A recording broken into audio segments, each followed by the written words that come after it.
Bismillahirrahmanirrahim. Assalamualaikum warahmatullahi wabarakatuh.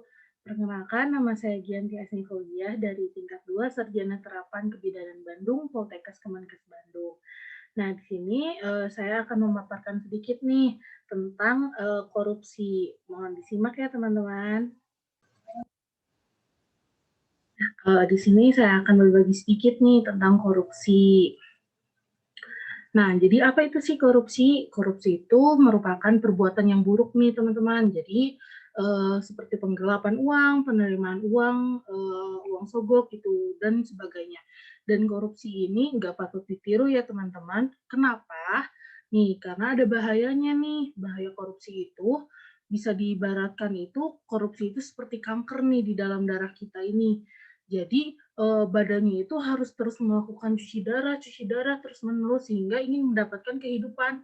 Nah, sama juga nih sama kayak korupsi. Kalau misalkan kita mau suka korupsi, maka diri kita ini tuh terus-terusan ingin berkorupsi. Kenapa? Karena ingin tetap diri kita itu merasa ingin apa yang kita capai itu kurang, apa yang kita miliki itu kurang. Maka dari itu dengan berbagai hal cara apapun uh, uh, me- membenarkan berbagai cara termasuk juga dengan korupsi ini. Nah, lalu apa ada nih jenis-jenis korupsi apa aja sih jenis-jenisnya? Contohnya itu ada suap menyuap, ada pemerasan, ada perbuatan curang, ada gratifikasi dan penggelapan uang. Nah, lalu untuk mencegah dengan adanya korupsi ini bagaimana sih? Ini ada pula nih strategi pemberantasannya. Yang satu itu dengan mencegah. Ingat ya, dalam diri kita itu nggak boleh ada niat untuk berkorupsi. Lalu yang kedua itu penegakan hukum. Nah, di sini berarti pemerintah nih yang harus bertanggung jawab besar dengan di hukumnya. Lalu ada harmonisasi undang-undang. Maksudnya harmonisasi undang-undang ini, jadi undang-undang dengan hukum itu harus sejalan. Jangan hanya ada undang-undang saja, tapi hukumnya tidak berlaku. Dan itu tidak harmonisasi, betul. Lalu yang keempat ini kerjasama internasional. Lalu pendidikan budaya anti korupsi atau yang bisa biasa kita temuin di sekolah-sekolah itu ada di pelajaran pendidikan kewargaan negaraan (PKN). Lalu juga ada dengan mekanisme pelaporan pemberantasan korupsi. Nah, lalu di sini tuh ada nih penyebab-penyebab korupsi. Apa aja sih penyebabnya?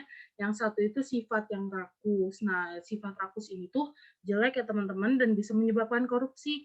Kenapa? Karena kalau kita rakus, apapun yang kita dapatkan itu kurang.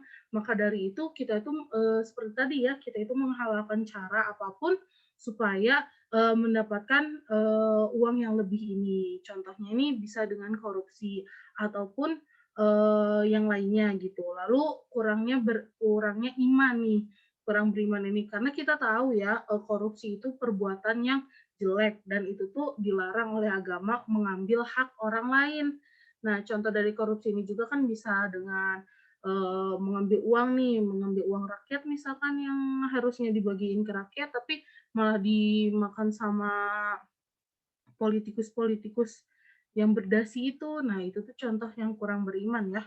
Lalu moral yang kurang kuat. Nah, jadi di sini juga harus ditanamkan dalam diri kita bahwa korupsi ini perbuatan yang sangat keji, yang sangat bisa uh, membuat orang lain itu rugi gitu. Bukanlah dan kita itu pasti akan mendapatkan karmanya gitu nanti. Lalu karena malas nih, kenapa sih bisa menyebabkan korupsi? Nah, jadi kita dengan karena malas, kita juga bisa menyebabkan korupsi. Kita itu jadi kayak, ah malas ini udah aja ambil haknya orang lain, kita dengan malas-malasan, mereka yang kerja capek gitu. Lalu bisa karena lingkungan atau pergaulan. Biasanya kalau di sini ada di lingkungan kerja gitu ya, lingkungan sekitarnya kayak ada lingkungan kerja ataupun lingkungan sekolah ataupun lingkungan di rumahnya gitu. Ini tuh bisa karena tidak semuanya penyebab korupsi itu hanya di lingkungan kerja aja, bisa aja di lingkungan rumah. Contohnya itu di lingkungan rumah itu dengan tidak tidak melakukan pekerjaan sesuai dengan, eee, kerjaannya gitu, sesuai dengan seharusnya. Lalu ada pun contoh korupsi nih yang dilakukan sama murid-murid nih, yang biasanya dilakukan murid. Nah, ini tuh bisa jadi bibit-bibit calon-calon yang suka koruptor. Koruptor itu yang suka melakukan korupsi ya. Yang satu itu bolos nih, bolos sekolah itu salah satu contoh korupsi ya, karena korupsi waktu.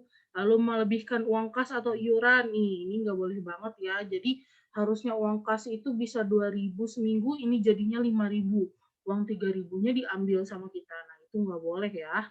Lalu datang terlambat. Nah, ini juga karena korupsi waktu ya. Jadi nggak boleh mau datang terlambat itu. Lalu menyebarkan kunci jawaban soal. Ini perilaku yang nggak patut ditiru ya.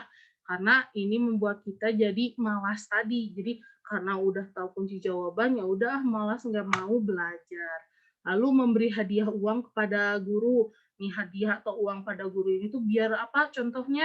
Biar kita bisa peringkat masuk ranking gitu. Nah, itu salah satu contoh korupsi ya, teman-teman. Lalu dampak korupsi itu gimana sih? Kalau kita melakukan korupsi itu bagaimana?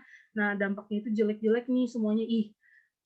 Yang pertama itu dijauhin teman ya, karena kayak tadi, misalkan saya bayar uang kasnya 5.000, kok dia 2.000, berarti dia korupsi uang ke saya 3.000, nanti dijauhin teman-temannya. Terus nggak disukain guru sama teman-teman, nah ini juga nggak disukain guru, soalnya kenapa? Misalkan dia suka bolos, anaknya berarti males. Terus misalkan karena dia suka menyontek, pasti bakal dijauhin. Lalu diberi hukuman. Nah, kenapa diberi hukuman? Karena melanggar peraturan yang diberlakukan, misalkan di sekolah itu, contohnya itu menyontek. Nah, itu kan nggak boleh ya di sekolah manapun menyontek itu dilarang ya. Lalu melanggar ajaran agama, ya di agama manapun tidak memperbolehkan kita korupsi, karena korupsi itu hal yang keji dan hal yang tidak patut untuk kita laksanakan. Lalu bagaimana sih cara mencegah korupsi ini? Nah, cara mencegah yang korupsi ini bisa dengan satu, menaati aturan yang berlaku. Jadi kita itu harus taat pada aturan. Misalkan kita ada di sekolah, berarti kita harus taat pada aturan yang ada di sekolah. Kalau kita ada di rumah, berarti kita harus taat pada peraturan yang ada di rumah. Kalau kita ada di pekerjaan, berarti kita harus taat pada di tempat kerja itu, tempat kerja tersebut.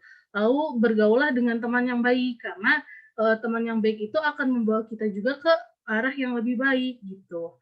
Lalu mengamalkan kepercayaan agama. Nah, jadi kita itu harus kuat iman juga ya. Jangan sampai kita itu tergoda dengan bisikan-bisikan syaitan ataupun dengan gangguan-gangguan yang lain yang bisa menyebabkan iman kita itu melemah gitu. Jadi biarin sekali. Nah, jangan kayak gitu ya, karena kalau sekali itu tuh bisa jadi inginnya berkali-kali, seperti kita yang awal tadi ya. Itu tuh korupsi itu udah kayak kanker dalam diri kita itu yang terus menggerogoti darah kita gitu, tubuh kita. Lalu selalulah berbuat jujur. Nah, jujur ini tuh merupakan tindakan awal ya, tindakan pencegahan korupsi. Kalau kita jujur pasti bakal disenangi juga sama teman-teman kita, sama guru-guru kita. Lalu bertanggung jawablah. Jadi coba dari sejak kecil kita harus ditanamkan rasa tanggung jawab ini. Lalu kerja keras dan mandiri. Karena tadi tahu kan ya ciri-ciri dari yang suka korupsi itu malas. Lalu adil, berani, dan peduli. Kita itu harus adil kepada semua orang. Ingat ya, adil itu nggak semuanya harus sama rata, tapi menurut kebutuhannya masing-masing. Lalu kita juga harus berani, berani kalau mengutarakan kalau itu tuh salah ataupun benar. Lalu kita juga harus peduli. Nah, rasa peduli ini juga bisa membuat kita terhindar dari korupsi. Misalkan tadi dengan membagikan contekan. Nah, kalau kita peduli, pasti kita nggak akan membagikan contekan kepada teman. Kenapa? Karena biar teman kita juga pintar, nggak hanya mengandalkan dari contekan yang disebarluaskan saja. Nah, Seperti itu teman-teman. Nah mungkin, segitu yang bisa saya sampaikan. Terima kasih atas perhatiannya. Wassalamualaikum warahmatullahi wabarakatuh.